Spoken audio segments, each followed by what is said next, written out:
everyone, and welcome back to another exciting episode of Jurassic News!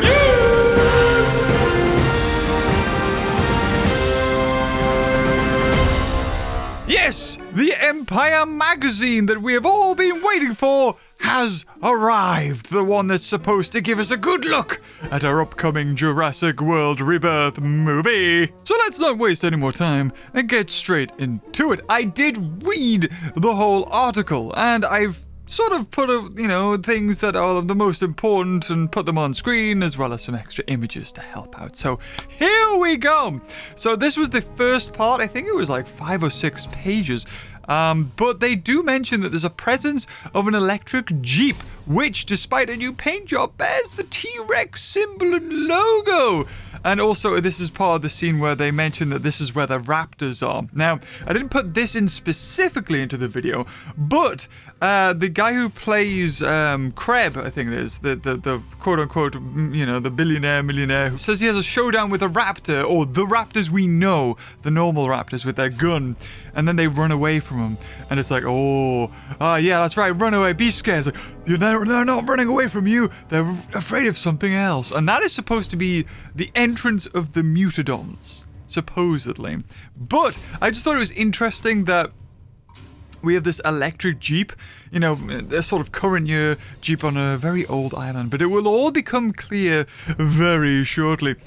So yes, Martin Krebs, that's it. Rupert Friend, who plays him, is that guy who's, fully funding, throwing money at Zora Bennett and all these other mercenaries to get them on the island. We also have more confirmation of lovely Colin Trevorrow's plot of, at the end of Dominion, he was like, I've put the franchise in a great place. I'm just waiting for somebody to come and with an idea, and I'd be like, here you go. I pass the reins on to you after I've just, totaled the car. So it's just quite interesting. I'll never get old. It's like, we did brilliantly with Dominion. Dinosaurs are in our world. They're everywhere. What's the next movie? The 7th movie. Oh no, they're back to the equator now. They're all dying. Sweet, cool. Anyway, also, this is not going to be any old cast. And I mean old cast and old cast. That being Alan Grant, Ellie Sattler, and old cast being Owen Grady, Claire Dearing. None of that is going to be in here, except for a slight nod or a connection between Loomis, Henry Loomis, that is the paleontologist character in the Rebirth movie, and Alan Grant. There's some sort of connection there. They're both paleontologists. It could be he's studied under him. He could be a cousin, a nephew. I don't know. It's just going to be a little Easter egg because they love to do this now. But what was interesting was that Edwards went on to say about how every dinosaur it's like a set piece, right? So the Quetzal has the temple and his escape and all that jazz, and the Titanosaurs, we're told, to get amorous with each other. So is that why we got the PG-13 rating? Do you remember what it said? It was like something about innuendos, and this is gonna be it. I mean, it would be weird if it was just random, like, I don't know, the humans just doing it, not doing it, but, referencing that sort of thing. But no, maybe they go, hey, do you think those dinosaurs are, funny? Well, I thought it was just funny. Anyway, so what to say, there are mutants, refugee and spliced miscreations cooked up at a now deserted Indian facility 17 years earlier. This is the first time in the article we get confirmation about how long or where this takes place in the canon timeline. And, we're going to get into more of that and how this all intertwines together by the end of this video. We're going to try and do our best job at, trying to put together the pieces that this franchise has evolved into, this Frankenstein monster. And then we have the news of the D-Rex. Remember that scene where the guy's banging on the glass like, no!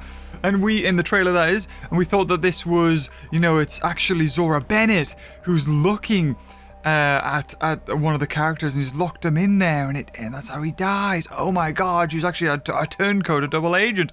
But no! actually, this is going to be at the start of the movie. Oh, sorry, I realized I put the wrong quote here with that anyway. This one, the quote here is a little bit of information on the Mutadons, which is the raptor pterosaur hybrids that are apparently influenced by, like, bats. Apparently saw bats one time. It's like, oh my god, imagine, like, they just have... And apparently, if those bats are anything similar to the Mutadons, they have wingspans twice the length of, you know, their bodies. Like, so they could wrap around themselves twice almost. And they're not like little arms. These are huge winged raptors. And so they fly now. Also, we have, you know, I'm putting in some new shots that we got with the article. The mosasaur and the Spinosaurus hunting scene that it's referred to as takes up a third of the movie, or at least they spend a third of the movie on the ocean. Now, that might not just mean this scene in particular, but throughout the entire movie. But a third of the movie, and we're talking about a movie that is 2 hours 15 minutes, I think it is. So, you know, we're like the 45 minutes, 50 minutes ish is how long we're spending, basically. This is a lovely scene showing some behavior of the mosasaur. We assume that this is after the mosasaur, you know, it's at the end of every trailer we've seen so far. The mosasaur comes up and then it cuts to the logo. And this may be the sequence that follows right after. I would imagine it's like, oh, we've lost him. Where is he? And all of a sudden, boosh, you know, it sort of comes up. It's a bit like Avatar 2. Do you remember that whale creature? I can't remember what it was called. But obviously, Gareth Edwards has watched that and he's like, oh, we'll have the mosasaur do that.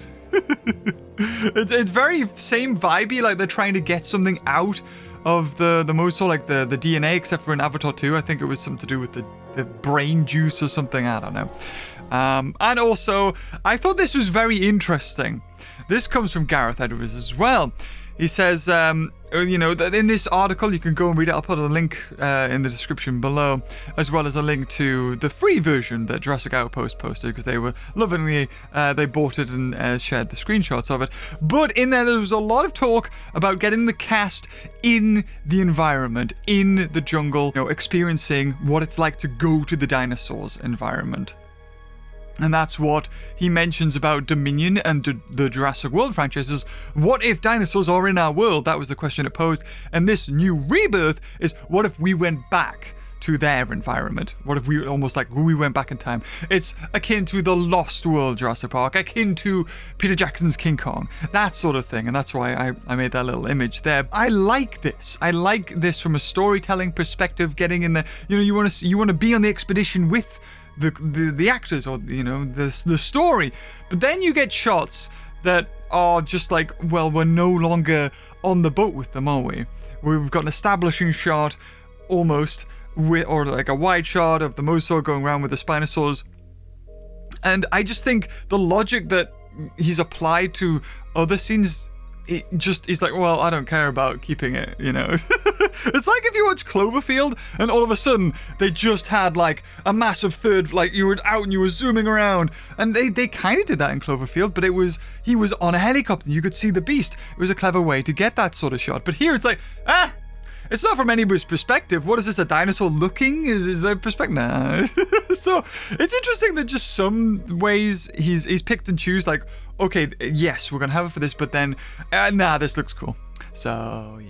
I mean, again, this is Gareth Edwards, director of Godzilla, and he did a great shot. That scene where Godzilla shows up and it's shown from the airport and he steps on the plane and everything, that's beautiful. And yes, because you have shots of like, that's cool and whatnot, but at the same time, why couldn't we have just done that here? But you know, it is what it is. And then interesting news, I think, here is the talk of sequels. Because if you remember, when Jurassic World came out, I really don't think there was any talk of sequels at all.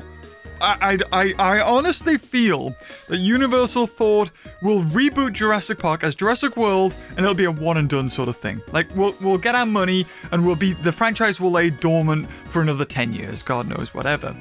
But and that was, I think, true because the toys were just naff and there was no advertising or anything like that. This distribution was non-existent. But after the success of Jurassic World, Fallen Kingdom, Dominion, no matter what you think of those movies, and we'll not get into that here, I have a whole movie on Dominion, but I think that there's 1,000,001 chance we're going to get Jurassic World Rebirth 2, Rebirth 3, or whatever you want to call it. My jokes there, as you can see. But however, he's not going to be on board. Gareth Edwards, he hasn't been talked or asked. They also say that, we would like to involve the characters that, remain unmasticated by the Mutadons. And again, here we get hints of, if anyone's going to die by something, it's the Mutadons. And it could be their scenes that are the goriest. You've got now raptors, you've got flying raptor hybrids, you've got the D-Rex, you've probably got a two-headed raptor, you've got other hybrids that, we don't even know about. And again, it's sort of feeling a bit like Jurassic World, how you had the original dinosaurs taking on Indominus Rex. Could we be seeing that? The mutants versus the not-so-mutants. And in this article, Gareth Edwards also talks about the T-Rex that's in this movie. And we've already seen it with the toys. Like, this thing's stockier and bulkier, and it looks, in my opinion, it looks better than the other toys we've gotten.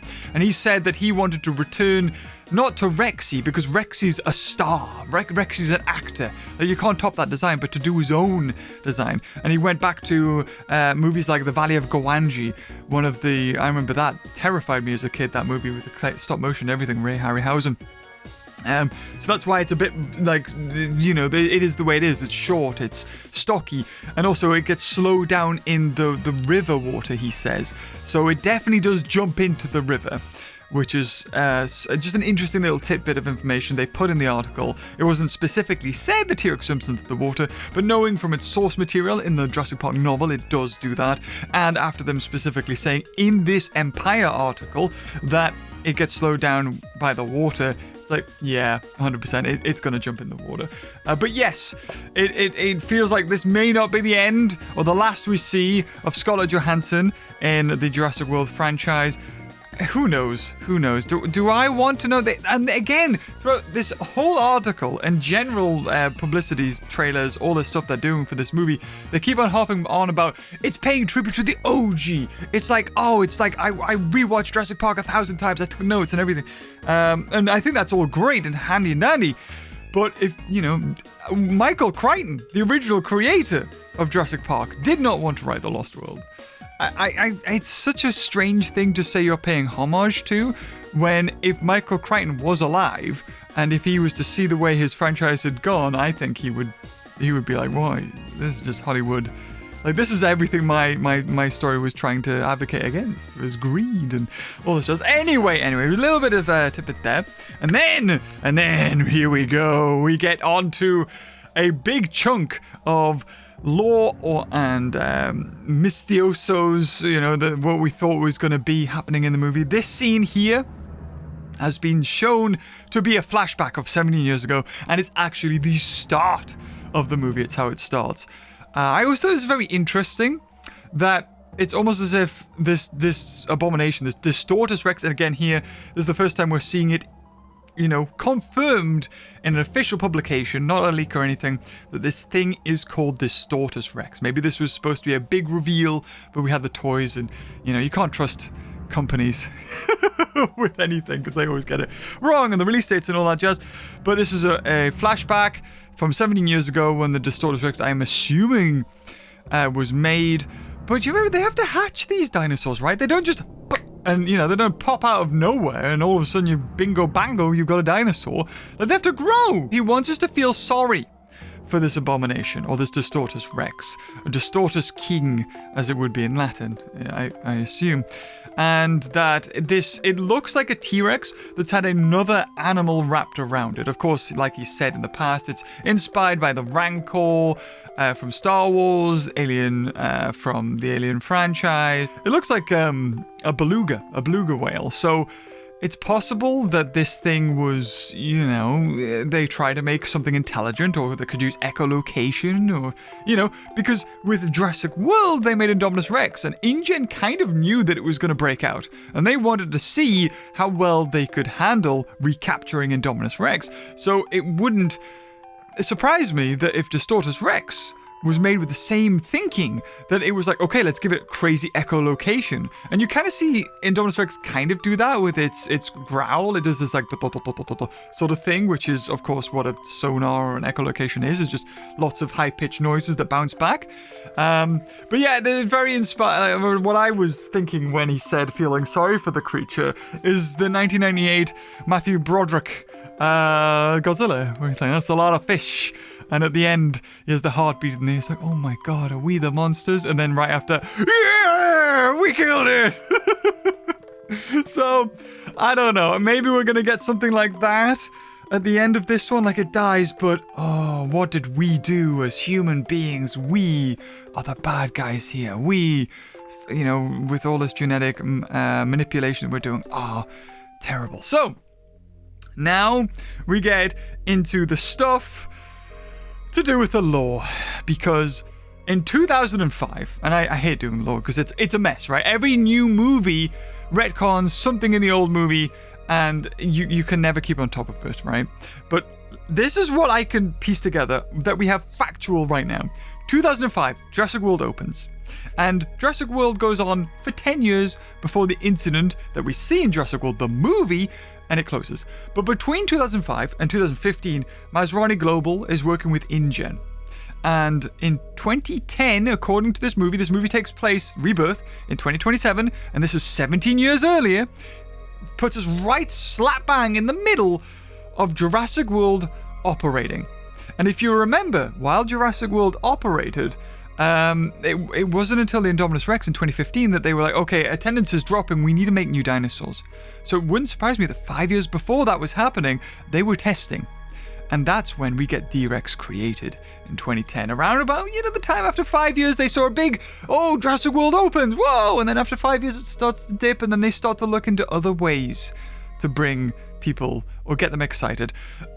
And that's just going with the lore, right? Like, I don't believe that Jurassic World could ever open and not be popular. Come on, we have zoos, for God's sake. They have the same animals in pretty much every zoo, but people still go to zoos. And you got the only dinosaur zoo in the world, and you're saying attendance is falling? No one's impressed by a dinosaur anymore. But with this all in mind, this is the closest I can think about what's happening. So, remember with Jurassic Park on Isla Nublar, we had the Lost World with Isla Sorna. When Jurassic Park first happened, John Hammond said the classic line, I've been present for the birth of every little creature on this island. And then the sequel came out and retconned it, called John Hammond a liar, said there was Isla Sorna, and that's where the dinosaurs were raised to maturity, then transported to Isla Nublar. Right? So even just 2 movies in, the retconning is strong. Okay, so there's another island with dinosaurs, no fences this time. Really strong. Like, John Hammond would have no reason to lie to Alan Grant and all that just. But that aside, so when Jurassic World was operating, we, again, like Jurassic Park, we were thinking they were raising all the dinosaurs on the island, right? Well, are we seeing a similar situation as Isla Sorna?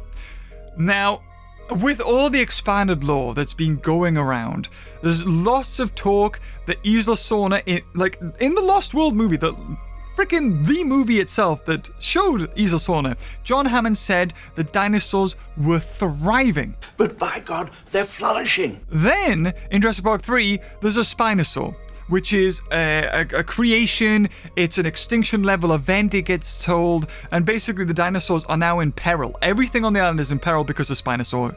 It's going to go on a rampage and kill everything. So if we think about that, we take that in mind, by the time Jurassic World is knocking around, Isla Sorna has been pillaged. Any dinosaurs that were on Isla Sorna have been taken and put onto Jurassic World, or Isla Nublar, and Isla Sorna, it's no longer a thing anymore, I'm pretty sure. Or if there are, there's only a little few dinosaurs here and there. So, InGen, instead of transporting dinosaurs, because that's the whole reason they made Isla Sorna, was that it was an island close to Nublar that they could transfer dinosaurs via cargo ship, right? But when now we're talking about the modern day, when you've got genetic technology, you don't need to transfer dinosaurs anymore. All you need is the DNA, but you need a laboratory where you can test these, right? You need a laboratory where you can grow the dinosaurs away from anywhere that could be close to it. So that makes sense in my head why Rebirth Island is nowhere near Costa Rica, nowhere near Isla Nublar. It's on the complete opposite side. It's near the Bermuda Triangle. That's the best I can do. That is the best I could do when it comes to making sense of the lore. Is the reason why the island was so far away is because they weren't transporting dinosaurs. It was just a place to make, genetic experiments. And if something went right, then they could just, mail the DNA, they could airdrop it, who knows, to the labs in Isla Nublar. So it was almost like a sister facility to the ones that were in Jurassic World, I think, anyway. But I think to get bogged down in the lore, it's a losing game. You're losing hours of your life, and again, a new movie could come out and retcon everything, so who cares? For being honest, you're gonna get yourself lost in the reads and all that jazz. But there were some absolutely beautiful images that came out of Rebirth, Jurassic World Rebirth, that is, and this is one of them, where Frank Marshall, the executive producer over Jurassic World franchise, says this is a new era of Jurassic World. We wanted to reinvigorate the franchise. Which I don't know what that means. I thought that was the whole point of bringing in the Dominion characters, like Ramsey and all that, but we're not going to see those again, except for probably spin-offs or 10, 20 years later when we come back to them and, hey, look, that's like Dr. Wu in Jurassic World and Jurassic Park, right? Like, bring Ramsey back. Like, hey, I remember him from Jurassic World when I was a kid. But Jurassic Park or Jurassic World is a franchise that it's never going to die. I think at this point, we've seen that there isn't going to be an end. There isn't going to be a satisfying conclusion. It will be dragged on like the Fast and the Furious, like all these other franchises until they jump the shark, which they kind of did in Dominion with strangling Dilophosaurus. I always thought that Jurassic Park was a bit niche, those dinosaur nerds, we liked it, but now it's become so popular and it's just going on and on and on. It's a bit like Transformers. I liked the first few Transformers, and then I got bored of it. And I really don't want this to happen to this franchise. I loved Jurassic Park, and I love dinosaurs, but it's really getting that way. And it doesn't matter how many buzzwords. Oh, go paying homage to the original. Oh, going back to this, bringing back the old casts. It doesn't hide the fact that you're literally doing this just to make money. Come on. Just be honest about it, right? Don't be like, oh, we're doing all these good things for you. The fans, you like it, don't you? No, you like the way it fills your pocket up. Anyway, guys, I'm not going to keep you for too long. It's already been like 20 odd minutes, hasn't it? Jesus. Anyway, guys, leave your thoughts in the comments down below. I mean, hopefully we're going to see a trailer soon. Again, if you've heard anybody say dates like May 1st or anything like that, they're lying. There was no evidence that we were going to get a specific trailer for a specific date or anything like that. We get it when we get it. That's the way it always usually is. Don't get annoyed at Universal. Don't get annoyed that a trailer didn't come on a certain date. Chances are a trailer is coming out soon. Within the next week, 2 weeks, 3 weeks, who knows? Because we're T-minus 2 months away from the movie. So it's going to happen. But when? Who knows? Watch this space. That's all I gotta say. Anyway, guys, if you enjoyed the video, leave a like, and until next time, I'll see you guys later. Bye-bye.